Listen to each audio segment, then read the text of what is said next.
Hello students, today we will discuss about the community pharmacy and management, that is a subject of diploma in pharmacy second year.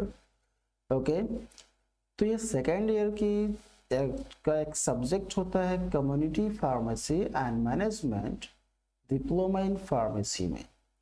तो आज के हमने topic लिया है patient counselling points for chronic diseases and disorders, right. तो सबसे पहले हम समझेंगे कि पेशेंट काउंसलिंग होती क्या चीज है। ठीक है, पेशेंट काउंसलिंग क्यों इंपॉर्टेंट है इसके बारे में हम पहले समझेंगे। तो सबसे पहले हम देख लेते हैं कि पेशेंट काउंसलिंग किसे कहते हैं। तो patient counselling refers to conveying, यानी कि पेशेंट काउंसलिंग वो होता है जो conveying medications information in verbal और written format to the patient, यानी कि फार्मासिस्ट के द्वारा रिटन हो या ओरल हो या वर्बल हो, पेशेंट को दिया गया सलाह मेडिकेशन के बारे में पेशेंट काउंसलिंग कहलाता है। यानी कि patient counselling refer to conveying, यानी कि मना लेना, है ना, मना लेना, कन्वेइंग मना लेना। ओके, पेशेंट को, मरीज को मेडिकेशन इंफॉर्मेशन दे करके, है ना, चाहे वो रिटन में हो या वर्बल में हो, कि हमें ये बताना होता है कि पेशेंट को किस तरह से दवा खानी है, कैसे खानी है, कब खानी है।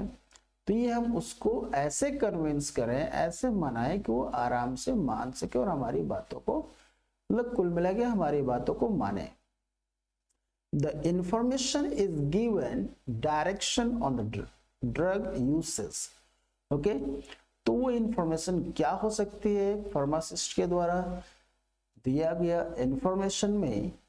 अगर हम बात करते हैं तो first of all side effects, you must inform to the patient about the side effect of the drugs, right.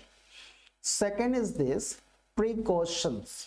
Okay, precautions हमें बतानी होती है कि दवा को किस तरीके से खाना है, दूध से खाना है, पानी से खाना है, दोपहर में खाना है, रात को खाना है, खाने से पहले खाना है या खाने के बाद खाना है, या जब जरूरत पड़ने पर खाना है। ये सब चीजें प्रिकॉशन हमें उसको देना है।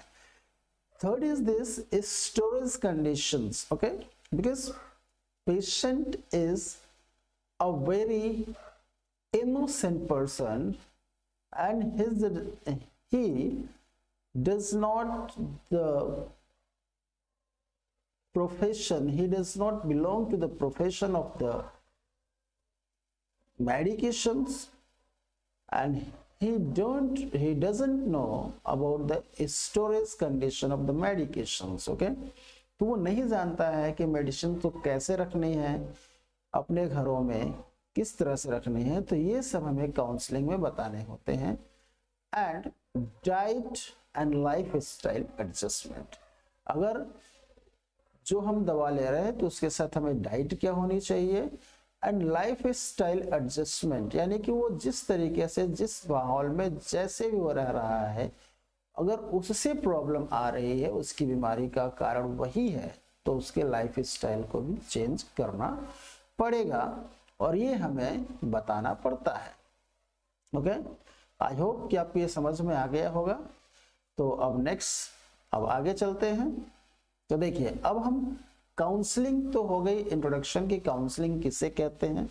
अब आपको सपोज कर लो कि a patient with suffer from hypertension come over your clinic, your dispensary, your medical store, your hospital, then how can you suggest him, how can you counsel him about the hypertension?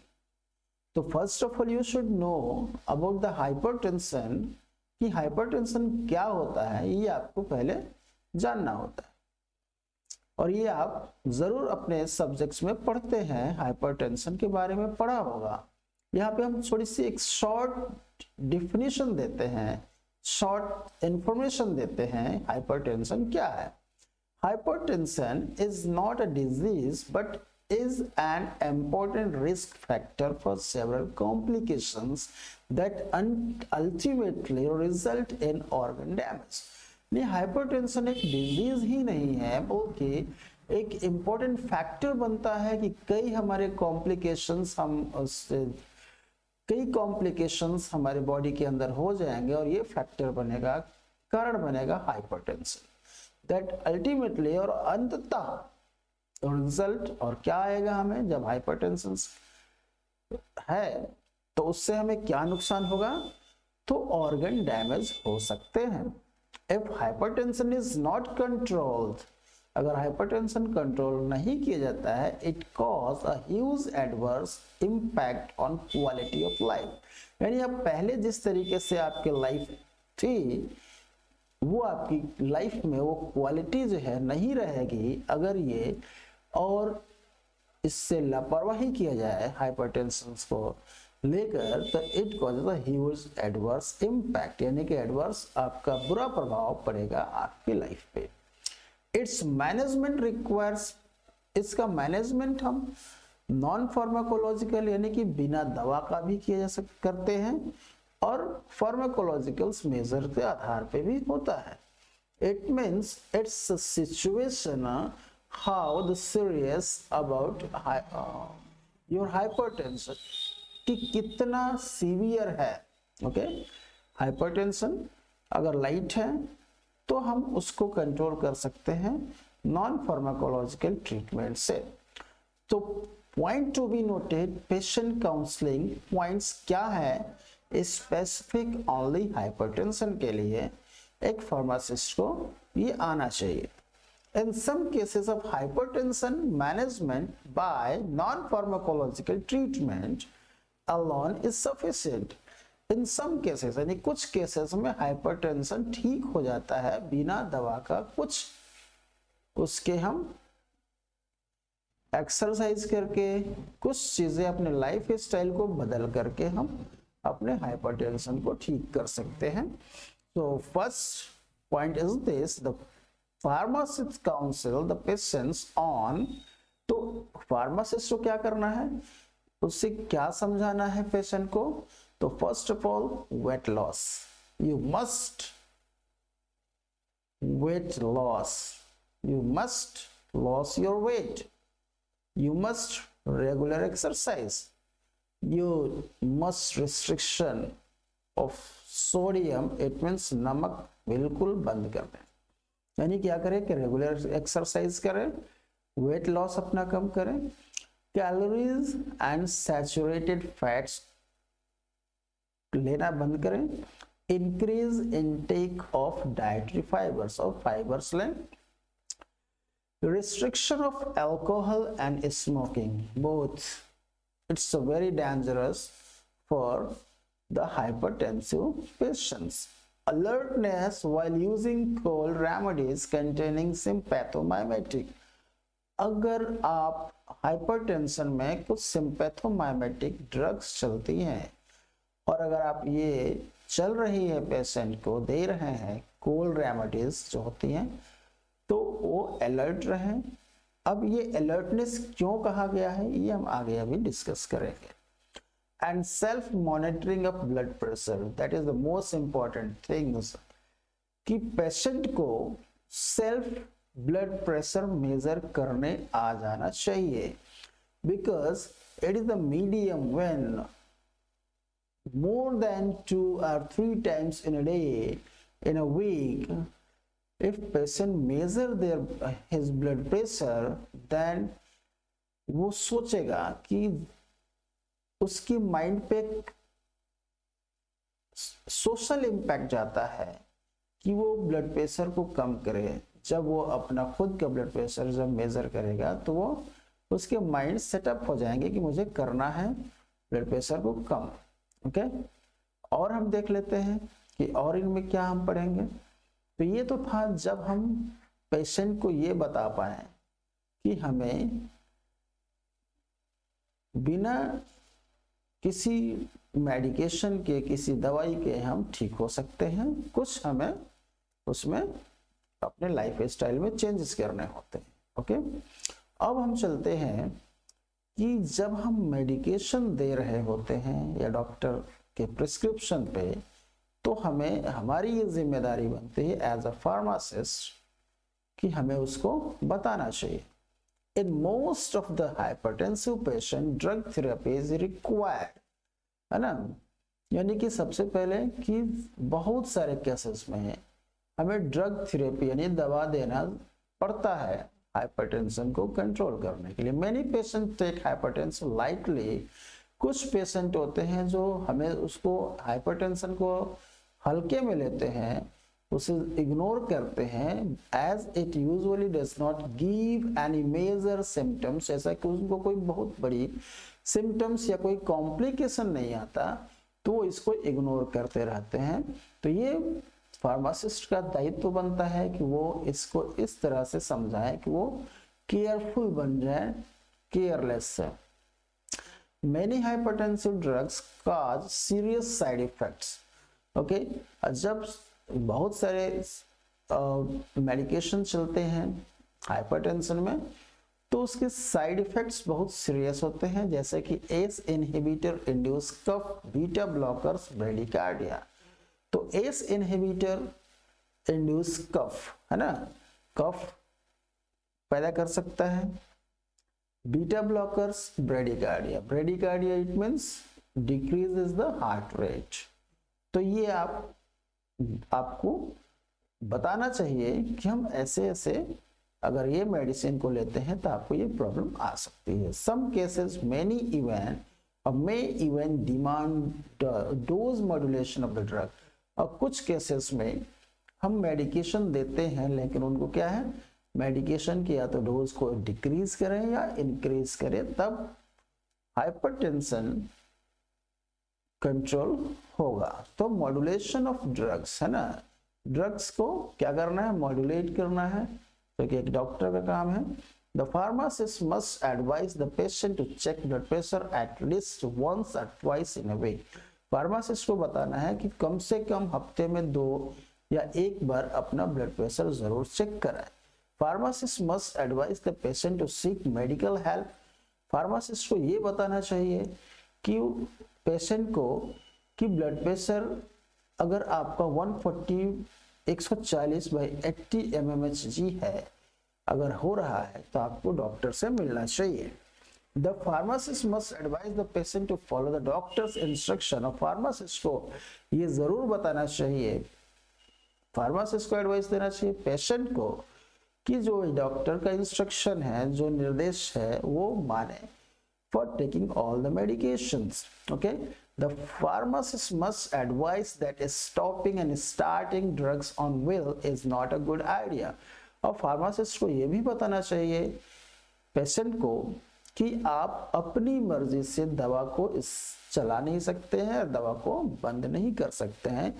अगर आप ऐसा करते हैं तो ये एक अच्छा विचार नहीं होगा आपके स्वास्थ्य के लिए। ओके, इतनी बात समझ में आई स्टूडेंट्स। अब हम देखते हैं स्टूडेंट्स की अगर हम कुछ मेडिकेशन अगर पेशेंट ले रहा है तो उसमें फार्मासिस्ट का क्या रोल है, drugs and pharmacist role. For example कि अगर डायूरेटिक्स ले रहा है तो फार्मासिस्ट का क्या रोल है कि the pharmacist should check the patient for muscles weakness and dizziness. यानी अगर डायूरेटिक्स है, अगर आप डायूरेटिक्स जानते हैं कि डायूरेटिक्स का वर्क क्या है, तो आप इस चीज को जरूर समझेंगे कि मसल्स वीकनेस की बात क्यों हो रही है। Because of that the diuretics increase the urination. तो आप यूरिन कहाँ से आ रहा है, वो हमारे बॉडी के मसल्स से जितने भी वाटर है वो डायूरेटिक्स उसको क्या करता है, यूरिन डायूरेटिक्स जब हम खाते हैं तो उससे यूरिन पास आउट ज्यादा होने लगता है, जो कि मसल्स में वीकनेस आ सकते हैं एंड चक्कर भी आ सकता है। डिजीनेस मीन्स चक्कर आना। ओके, चक्कर आना, या हम ये कह सकते हैं गस खा के गिर जाना। बीटा ब्लॉकर्स अगर ले रहे हैं तो check the patient for hypotension, कहीं ऐसा तो नहीं कि नॉर्मल से बिलो हो गया हो, या डिजीनेस, चक्कर तो नहीं आ रहा, हेडेक तो नहीं है, ब्रेडिकार्डिया, हृदय की गति कम तो नहीं है, and inform the patient about risk of nocturnal dreams, है ना। अब इसमें रात्रिचर, इसमें आपको बताना है पेशेंट को कि अगर बीटा ब्लॉकर्स ले रहे हैं तो नॉक्चुरल ड्रीम से बचे, यानी कि रात्रिचर न बने, रात को जगना और दिन में सोना, that is a nocturnal dreams कहलाता है। और ये अक्सर हाइपरटेंशन के पेशेंट को हो जाता है कि रात को नींद नहीं आती है। इम्पोर्टेंस मतलब होता है नपुंसकता, it means the weakness of erectile dysfunction, okay. नपुंसकता यानी कि the patient who suffer from impotence, they have not capacity to produce a son, a child, a daughter, okay।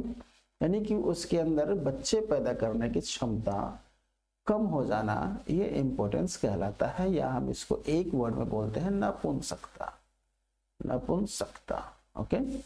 And CNS issue before stopping the drugs, अगर आप drugs बंद करने जा रहे हैं तो बंद करने से पहले ये आपको पेशेंट को जानकारी देनी है।